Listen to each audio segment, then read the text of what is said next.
lundi 17 juillet de l'an 2017. Bonjour à tous, bienvenue sur Free Matin. Dossier 54 kilos de cocaïne retrouvés au port autonome de Cotonou. Des Indo-Pakistanais blanchis par la justice et remis encore en garde à vue. Qu'est-ce qui explique cela? Les journaux sont largement revenus ce matin sur le sujet. Kadir Achirou, bonjour. Bonjour Nadège, oui, comme vous l'annoncez dans le titre tout à l'heure, les journaux sont revenus largement sur cette affaire relative à la découverte de 54 kg de cocaïne pure au port autonome de Cotonou. Ils sont revenus également sur les relations diplomatiques du Bénin, notamment celles du Bénin et de la Suisse. Nous en parlerons dans un instant. Affaire Coton Gate. Tous les regards sont désormais tournés vers la justice béninoise. Une rocambolesque affaire dans laquelle les mises en cause, députés à l'Assemblée nationale, anciens ministres et autres barons de l'ancien régime cités ne semblent pas du tout s'inquiéter. Fawaz Khalil, journaliste freelance, est sur notre plateau face à Kader Achirou. Le débat s'annonce plutôt passionnant. Et puis, le journal sera présenté par Aurel Kwasi. Bonjour. Bonjour Nadège. Nous parlerons de quoi? Nous parlerons de Léa Desoglo qui a assigné 708 militants en justice. Et puis, l'Assemblée générale de la JCA qui s'est tenue ce samedi. Dans un instant, le journal sera présenté par Aurel Kwasi. Et puis, Anifat Boukari sera là pour boucler la boucle et nous donnera les prévisions astrologiques de ce jour. Bonjour, bienvenue à tous. Si je ne pouvais écrire, je serais muet. Sous la présidence de l'honorable Boniface Yahweh-Tome, deuxième questeur de l'Assemblée nationale, et le parrainage de Oswald Homeki, ministre de la Jeunesse et des Sports, l'association Peace pour l'enfance et la jeunesse et Venus d'Eben Communication présente la soirée finale de la deuxième édition du grand concours littéraire Miss Littérature. Qui d'entre les 10 candidates remportera le prestigieux trophée de l'intelligence, de la culture littéraire et de l'art oratoire? Rendez-vous le samedi 22 juillet 2017 au Benemarina Hôtel de Cotonou à 19h30 précise. Plusieurs lots à gagner, dont une moto et des centaines de livres. Artistes invités, Ignace dans le Métoc. Entrée 5000 francs. Infoline 97 87 0303. Miss Littérature 2017, ne ratez pas le plus glamour des rendez-vous littéraires. Sponsor officiel, ESAE Université. Miss Littérature, la beauté intelligente.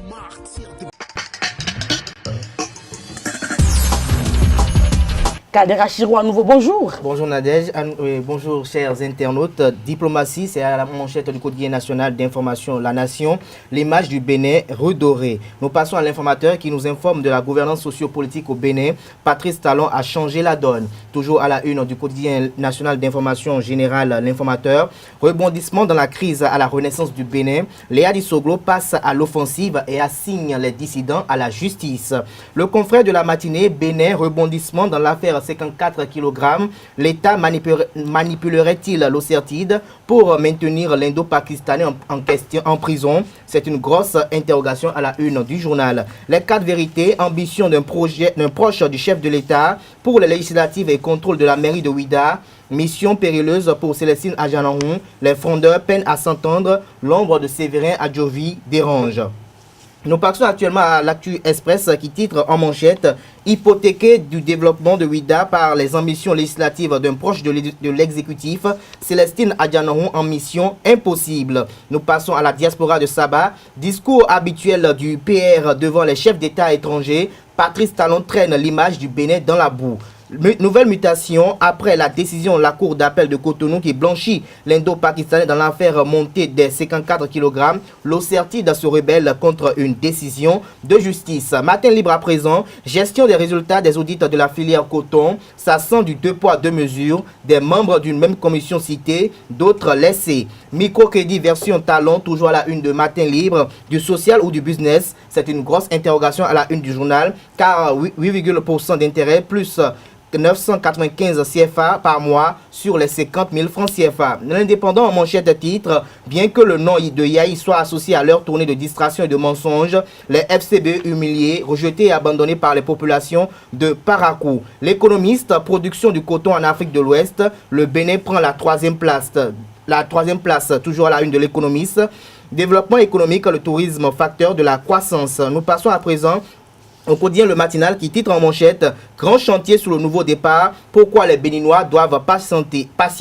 Tchakpata, la lumière de ma loi, déjà 2 affaires de drogue non lieu quand la justice béninoise s'aplatit face aux narcotrafiquants. Le Béninois libéré titre à la une, tournée nationale du bloc des partis de l'opposition, le FCBE déraille au nord. Le potentiel, un blanc-seing aux narcotrafiquants, s'exclame le journal. L'événement précis, mauvaise gouvernance du financement des plus pauvres, le scandale microcrédit s'éclate, 16 milliards d'impayés démasqués. La fraternité à présent visite au Bénin de Doris Letard, ce qui a positivement marqué la présidente suisse. Tournée nationale des Corées, toujours à la une du quotidien de Ménotin, le FCBE du Borgou se mobilise. L'autre vision pour finir, saisine de la justice au sujet du scandale dans la filière coton. Talon répond favorablement à la demande de la population. Et toujours à la une du même quotidien, Festival panafricain de musique en 2017. Le report des festivités fait attendre le Bénin déjà prêt. Merci à vous, Kader Achirou, pour la présentation. Les journaux sont donc revenus sur la crise qui secoue actuellement la renaissance du Bénin. L'affaire 54 kilos de cocaïne retrouvée au port autonome de Cotonou a également fait la une des journaux. La mairie de Ouida, la filière coton, la production du coton et le matinal qui invite les Béninois à patienter. Le scandale dans les microcrédits, tous les quotidiens sont disponibles dans les kiosques sur l'ensemble du territoire national mais aussi et surtout en ligne. Aurel Kwasi est déjà installé pour nous présenter le journal Suffri Matin. Aurel Kwasi, vous démarrez votre journal par la mairie de Ouida. Exactement, le nom du nouveau maire de la ville de Ouida n'est pas encore connu comme annoncé par le préfet de l'Atlantique Jean-Claude Kodia lors de la session extraordinaire tenue ce vendredi. Ce report est subvenu après que le processus devant aboutir à la désignation du maire ait été suspendu pendant 30 minutes pour cause les tractations et les diverses interprétations des tests de la décentralisation seraient à l'origine de ce report s'inédié de l'élection. En attendant, le premier adjoint au maire, Bono Adjovi, continue de gérer les affaires courantes de la mairie. Léa Divinayon Soglo a assigné 38 militants de la Renaissance du Bénin en justice. En effet, c'est par acte d'assignation qu'il a décidé de convoquer ces militants de la RB devant le juge du tribunal de première instance de Cotonou. Les mises en cause sont convoquées pour le 19 juillet prochain pour répondre de ce que leur reproche l'héritier.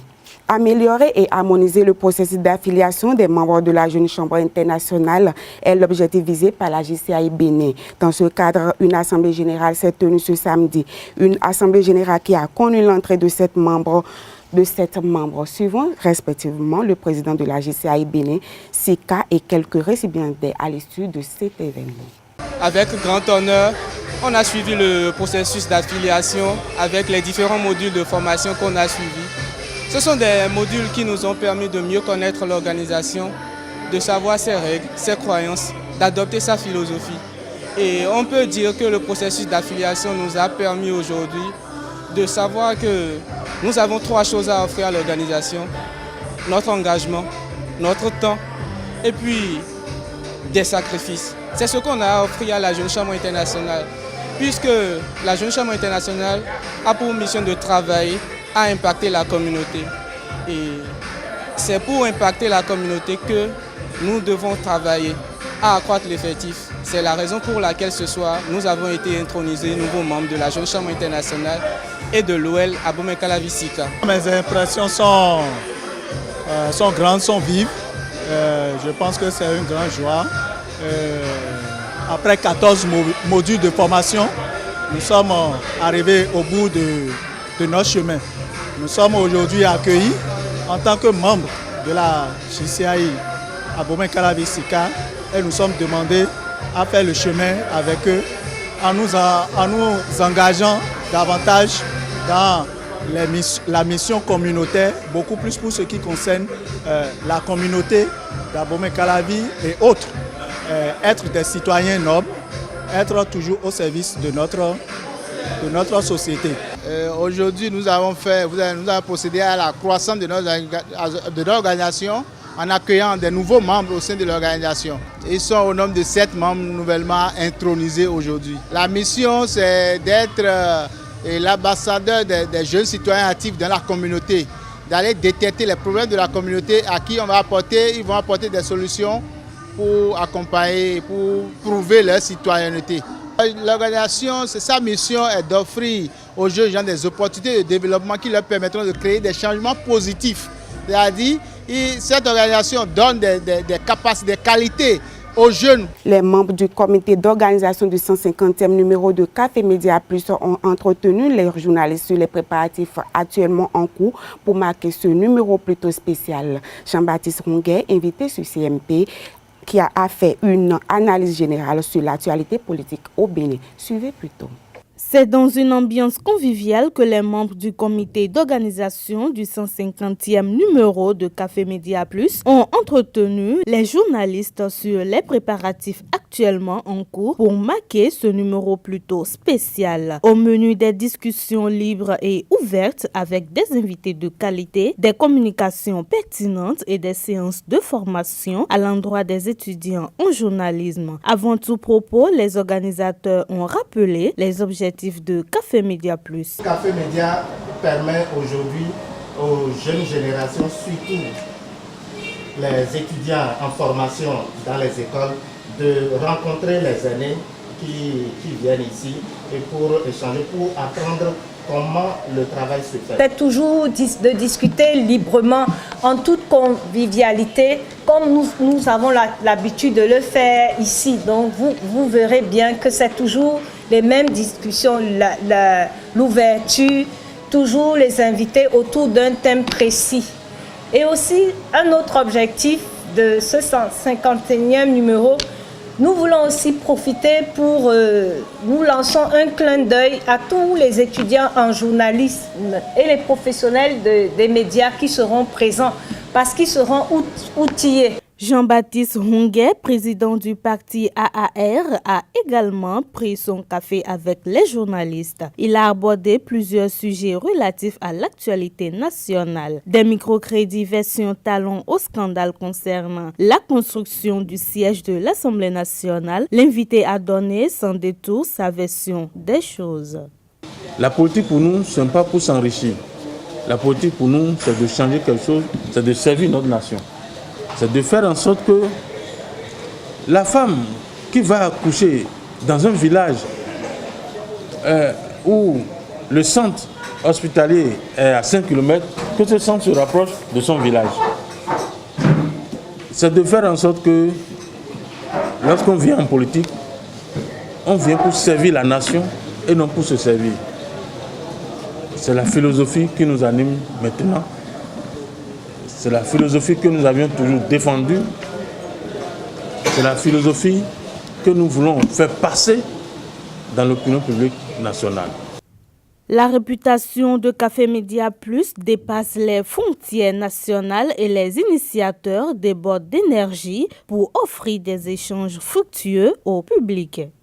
Ainsi se referme ce journal sur Free Matin. Merci de l'avoir suivi et très agréable semaine à toutes et à tous. Merci à vous, Aurel Kouassi. C'était donc le journal sur Free Matin. Je vous l'annonçais, tous les regards sont désormais tournés vers la justice béninoise dans l'affaire qu'il convient désormais d'appeler Coton Gate. Nous ferons le débat dans un instant. Fawaz Khalil, bonjour. Bonjour. Vous êtes journaliste freelance? Oui, je travaille pour la rédaction du Monde Afrique. Bienvenue donc sur Eusaï TV. Et puis vous êtes avec Kader Achirou, bonjour. Bonjour. Nous allons faire le débat. Alors Fawaz Khalil, l'affaire Coton Gate n'a visiblement pas fini de livrer tous ses secrets? D'abord, il faut préciser deux autres choses. Coton Gate, c'est le nom qu'attribuent les médias à cette histoire qui devient une affaire actuellement puisque le dossier vient d'être confié à la justice. Donc je crois que c'est la justice qui va nous donner la suite. Et on pourra peut-être analyser, savoir qui sont les mises en cause, si effectivement il y a mise en cause, puisque... On a des personnes qui sont déjà citées dans l'affaire. Justement, il ne faut pas oublier que ces personnes ont été citées dans une conclusion d'audit, dans un rapport d'audit, si vous le préférez. Donc, il faut faire très attention à ce que nous disons en tant que journalistes, parce que sur les médias, on a vu beaucoup de personnes se lancer dans le débat sans chercher à comprendre ce qui se passe en dessous. Mais le Conseil des ministres a été quand même formel. Des noms le étaient Conseil cités. des ministres On a vu des personnes qui ont réagi, qui ont dit qu'ils attendent la suite. Le Conseil des ministres n'a fait qu'exploiter un rapport d'audit. Il faut être précis. Et le rapport d'audit précise manque à gagner de 125 milliards au niveau de la SONAPRA et de l'ONASA. Donc il faut faire très attention. C'est la justice qui nous dira si effectivement il y a mise en cause et on pourra poursuivre le débat après. Mais vous allez permettre les spéculations maintenant que la justice nous donne... Oui, les spéculations, d'accord, mais nous, en tant que journalistes... Parce qu'on connaît un peu cette affaire-là, ça a commencé il y a quand même un moment, le coton depuis l'ancien régime, et puis le président Talon est venu, on s'attendait... Oui, effectivement, parce que moi j'ai travaillé, j'ai fait une enquête sur le coton, la dernière campagne avant le départ de Boningayi. C'est vrai que les chiffres ont été manipulés plusieurs fois dans ce qu'on peut appeler le rendement. Les chiffres ont été assez manipulés, ça je suis d'accord. La Sonapra était en agonie depuis fort longtemps. Le président Talon n'a fait que respecter quelques décisions de l'OADA, donc on ne peut pas le condamner pour ainsi. Mais les gouvernants, est-ce qu'ils ne manipulent pas les chiffres tout le temps? On y reviendra dans un instant. Alors, Kader Achirou, qu'est-ce que cela vous inspire? L'affaire Coton Gate désormais dans les mains de la justice béninoise. Moi, ça m'inspire, contrairement à Fawaz, une machination orchestrée de façon politique. Une machination de façon politique parce qu'on sent un règlement de compte politique. Parce que quand on prend le dossier aujourd'hui et qu'on voit ceux qui sont mis en cause par le rapport d'audit, on voit quand même des barons de l'ancien régime qui, autrefois, étaient quand même des adversaires politiques de ceux qui sont actuellement aux commandes du pouvoir. Donc, c'est quand même une guerre que d'aucuns qualifient légitime. Mais quand on veut voir au fond, est-ce que le peuple béninois a besoin de ça aujourd'hui? Le peuple béninois est d'accord que, si le peuple béninois n'était pas d'accord qu'il y avait une mauvaise gestion, le peuple béninois n'allait pas prôner le nouveau départ pour après accéder à la rupture, pour enfin que la rupture engendre le Bénin révélé qu'on est en train d'assister aujourd'hui. Alors, ce qui fasse et qui gêne encore beaucoup plus d'un, c'est que c'est la période ciblée pour l'audit exploité. On cible une période de 2013 à 2016. Une période dans laquelle les acteurs actuels qui sont au cœur du gouvernement aujourd'hui n'étaient plus dans la participation de la gestion de la filière coton aujourd'hui. Alors on se demande pourquoi le gouvernement n'a pas cherché à remonter les audits peut-être à 2010, à 2011, pour qu'on voie en fait clair. Puisqu'aujourd'hui on est d'accord, on veut voir clair. Mais pourquoi on décide de voir clair dans quelque chose que vous avez participé à la gestion et c'est après de 2013. Si c'est comme ça en 2013, c'est sûr qu'en 2012 c'était pareil, en 2011 c'était pareil, en 2010. Alors pourquoi le gouvernement veut seulement chercher? On sent qu'on est au courant, on sait pertinemment qu'il y a mauvaise gestion, on sait pertinemment qu'on a mal géré et on a fait partie de cette mauvaise gestion pendant un moment donné. Et comme on n'y est plus, on a dû choisir la période dans laquelle on n'a pas participé à la gestion pour pouvoir essayer de régler des comptes politiques. Et je pense qu'à ce niveau, les autres de l'autre côté ne se feront pas faire parce qu'eux-mêmes disent en fait qu'ils attendent de pied ferme que la justice se mette à pied d'œuvre pour qu'on puisse le faire. Et on a entendu Komi Kouché qui dit quand même que comment on peut dire qu'on publie des rapports d'audit d'une commission qui a réalisé un rapport d'audit et la commission n'a même pas écouté.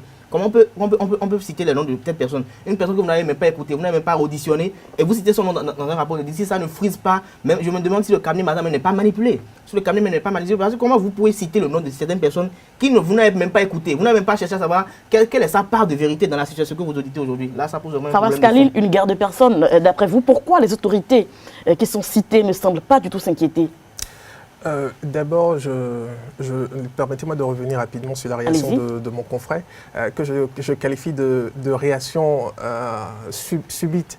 Ça, c'est le genre de réaction que quelqu'un qui n'a pas vraiment creusé peut avoir. Et c'est légitime, je comprends. Et comme vous avez creusé, vous me dites Moi, vous êtes journaliste d'investigation. Oui, moi particulièrement, je crois que je suis mieux placé pour parler du dossier coton au Bénin.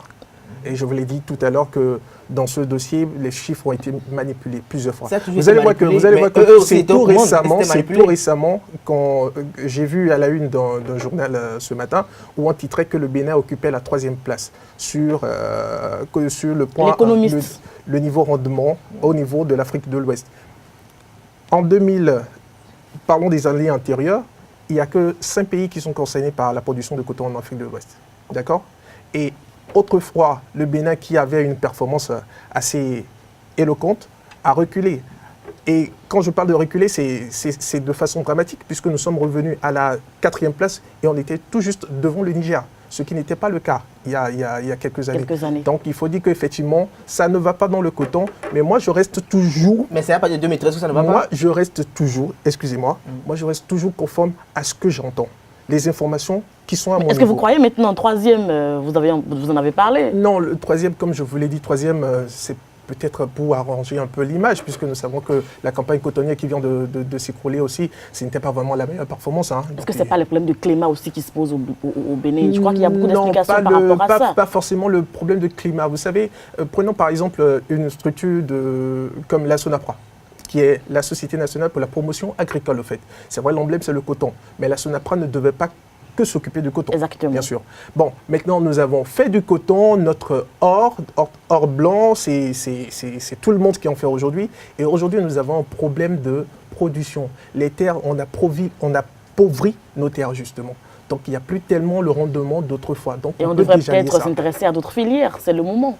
Oui, mais je crois que le gouvernement actuel le fait déjà avec la filière cajou et puis la filière huile de palme. Enfin, je crois. Donc franchement, ce n'est pas une guerre de personne cette affaire. C'est juste qu'il fallait savoir exactement à quel niveau on est. Je n'y vois aucunement une guerre de personne. Comme je vous l'ai dit, j'attends maintenant que la justice s'en occupe réellement, nous livre des noms et dise que oui, telle personne, effectivement, on reconnaît sa participation. Vous parlez de fonds en fait. Quand vous non, vous ne posez pas des questions. Pascal, mais évidemment, nous sommes au Bénin. Et vous êtes au Bénin aussi, je crois. Et vous connaissez bien la justice. Vous avez vu dans l'affaire des Indo-Pakistanais. Et oui, puis voilà, on vous dit c'est bon et puis ce n'est pas bon. Finalement, quand vous dites ça, ça voudrait dire que vous décrédibilisez votre justice. Non, je ne dis pas encore ça. Je m'interroge. Parce que lorsque j'apprends que dans l'affaire de drogue, il y a des Indo-Pakistanais qui ont été libérés et qu'ensuite ils sont encore mis en garde à vue, lorsque dans toutes les affaires on parle de non-lieu, vous me permettez quand même de me poser des questions. Mais je ne mets pas du tout en doute la crédibilité de la justice de notre pays. Qui s'est approché de l'OCRTI pour savoir réellement qu'est-ce qu'elle reproche aux Indo-Pakistanais pour les maintenir. Jusqu'aujourd'hui, vous ne lirez pas, vous allez lire peut-être au niveau de la manchette des titres, mais quand vous rentrez dans le contenu, vous ne verrez jamais quelqu'un avancer un argument pour dire je crois que le Béninois libéré l'a fait ce matin. On va peut-être prendre le temps de lire l'article après cette émission pour voir ce qu'il en est exactement. Kader Achirou, on va bientôt conclure le débat. Quelque chose à dire? Pour répondre peut-être à Fawad, je dirais quand même un peu pour ma part, pour statuer sur le fond, je pense qu'il y a déjà un problème de fond par rapport aux normes déontologiques de réalisation de l'audit. On ne peut pas dire qu'on réalise un audit sans écouter certaines personnes et après citer leur nom, comme quoi ils sont coupables de pertes financières. Et dans le cas d'espèce, c'est une perte financière que vous avez estimée à 125 milliards de francs CFA sans avoir écouté ceux qui ont géré eux-mêmes. Et deux personnes, il y a Idriss Oubako, il y a Komi Kouché, les deux, c'est-à-dire les maillons même, c'est-à-dire le ministre de l'économie et des finances d'alors et le directeur de la SONAPRA n'ont pas été écoutés et vous citez leur nom dans un rapport d'audit. Et vous trouvez ça légitime qu'on transfère ce rapport d'audit à la justice? Pour moi, il y a un problème de fond. Alors, quand on veut peut-être mettre un mot par rapport à l'affaire de ces 54 kg de l'indo-pakistanais, je trouve qu'il y a encore une manipulation. Quand je vais le dire, vous allez dire non, que c'est peut-être l'impression de tout Béninois lambda. Mais non, comment on peut comprendre qu'une justice libère des gens parce qu'on trouve qu'il y a non-lieu et que l'OCRTI maintenant décide encore de récupérer les gens? Pourquoi?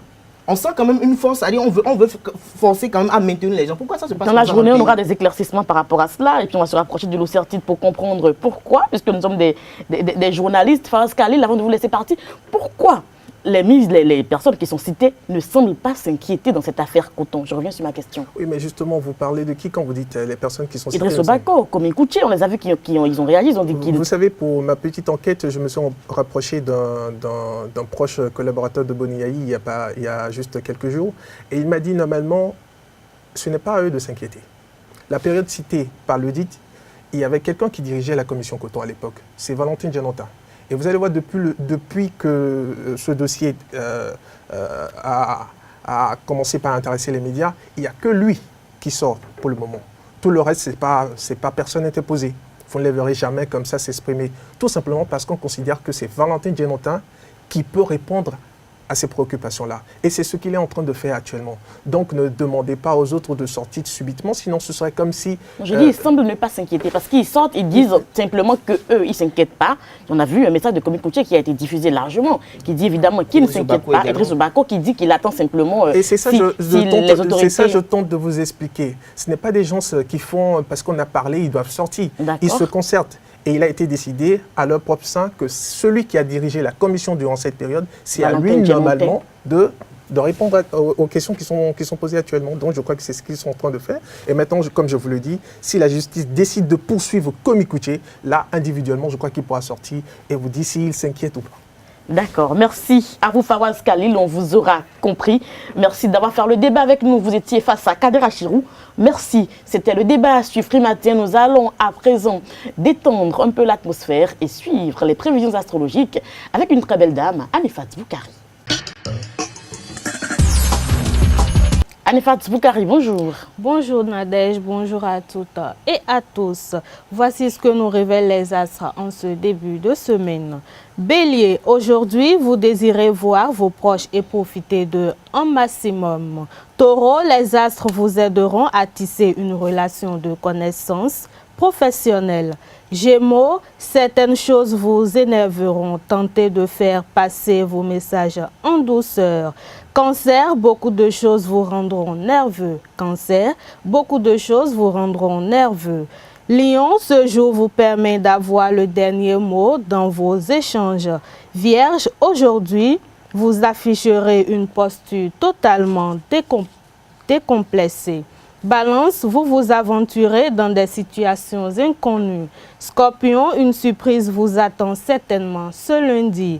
Sagittaire, une fatigue intellectuelle intervient dans vos tâches. Essayez de lever le pied. Capricorne, votre côté tête de mule sera problématique en ce jour. Verseau, priez sur votre intuition et non sur votre volonté. Et pour finir, Poisson, vous êtes particulièrement performant dans vos travail aujourd'hui. Ainsi se referme la page horoscope de ce jour. Merci de m'avoir suivi. Agréable semaine à vous. Merci Anifat Boukari, c'était donc les prévisions astrologiques Scorpion. Une surprise vous attend donc aujourd'hui. Je vous souhaite une agréable surprise. Merci à tous pour l'attention. Prenez le rendez-vous à 19h pour suivre la grande édition du journal sur Rezaoui TV. En attendant, restez fidèles à nos programmes. Au revoir.